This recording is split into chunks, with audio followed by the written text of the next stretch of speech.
आज महाडमध्ये मी आले आहे आणि या मावशींकडे मला एक नवीन भाजी मिळालेली आहे, धांडगा किंवा धानगीची भाजी। कशी करतात? कांद्यावरती करतात।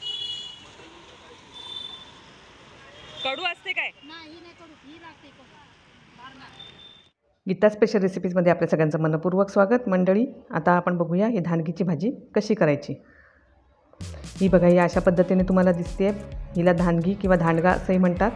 या भाजीची पाने काढून मी 3-4 वेळा स्वच्छ धुवून मिठाच्या पाण्यात घालून सुद्धा धुवून घेतली आणि अशा पद्धतीने ही भाजी चिरून घेतलेली आहे। आणि बाकी आपण हे भाजीला लागणारं साहित्य सगळं इथं घेतलेलं आहे। आता आपण भाजी फोडणीला घालून घेऊया। यासाठी मी इथं तेल घेणार आहे। तेल मी इथं 2 टेबलस्पून वापरलेलं आहे, कारण भाजीला तेल खूप लागतं, त्यामुळे भाजी जास्त टेस्टी होते। याच्यामध्ये आता आपण घालणार आहोत मिरच्या, लसूण आणि हिंग पाव चमचा। मंडळी, ही भाजीसुद्धा अतिशय टेस्टी आहे आणि खूप मस्त अशी आणि औषधी आहे भाजी, आणि टेस्ट म्हणाल तर खूपच छान आहे। धानगा ही भाजी मी प्रथमच बघितली आणि मीही आज ही पहिल्यांदाच केली आहे, पण मला खूप आवडली। याच्यामध्ये आता मी कांदा घालून घेणार आहे। एक मध्यम आकाराचा बारीक चिरलेला कांदा मी याच्यामध्ये घालणार आहे।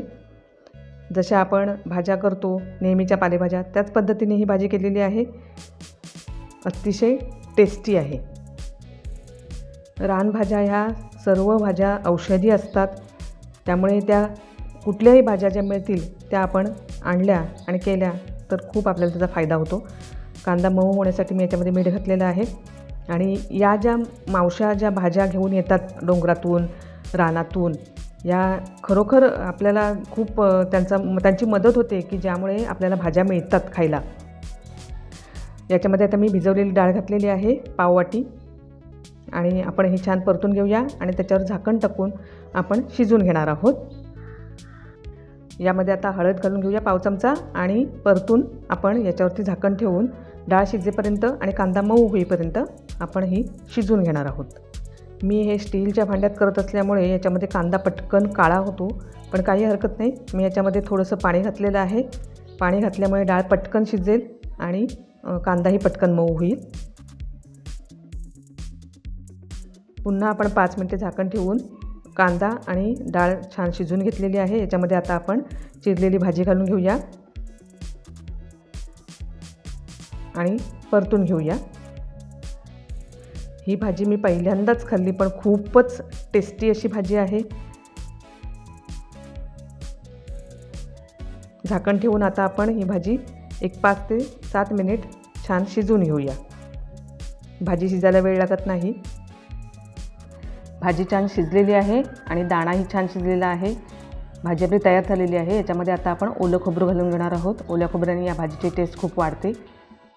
धानगीची ही भाजी इतकी चविष्ट आहे की तुम्हाला एकदा खाल्लीत की तुम्हाला ती पुन्हा पुन्हा आणावीशी वाटेल, इतकी खूप सुंदर टेस्टी अशी भाजी आहे। पण ही भाजी तुम्हाला कुठेही नाही मिळाली तरी तुम्हाला ती महाडमध्ये नक्की मिळेल। जर तुम्ही महाडमध्ये कधी गेलात तर नक्की ही पावसाळ्याच्या सीझनमध्ये ही भाजी घ्या आणि करून बघा। मंडळी, ही धानगीची किंवा धानग्याची भाजी तुम्हाला कशी वाटली हे मला तुम्ही कमेंटमधून नक्की कळवा। चॅनेलवर नवीन असाल तर चॅनेलला सबस्क्राईब नक्की करा, यामुळे माझ्या नवीन व्हिडिओचं नोटिफिकेशन तुम्हाला लगेचच मिळेल। भेटूया पुन्हा माझ्या नवीन स्पेशल रेसिपीसह गीता स्पेशल रेसिपीजमध्ये। धन्यवाद।